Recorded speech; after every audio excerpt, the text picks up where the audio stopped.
Running out or run out মানে কোনো কিছু শেষ হয়ে যাওয়া। মোবাইলের নেট শেষ হয়ে গেছে, we can use the verb run out. ঘরে নুন শেষ হয়ে গেছে, চিনি শেষ হয়ে গেছে, সেখানেও আমি রান আউট ওয়ার্ডটা ইউজ করতে পারি। তাহলে সেন্টেন্সে কি করে ইউজ করব চলো শিখে নিই। আমার ফোনের নেট শেষ হয়ে গেছে, I have run out of data. I have run out of data. আমার কপিজ শেষ হয়ে গেছে, I have run out of copies. I have run out of copies. দেখো এখানে একটা ছোট্ট একটা টিপস বলে দিই তোমাদেরকে।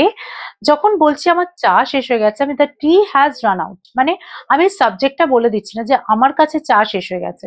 আমার চা শেষ হয়ে গেছে বললে আমি কিন্তু বলবো I have run out of T. But চা শেষ হয়ে গেছে, কোথায় চা শেষ হয়ে গেছে বলছি না কিন্তু।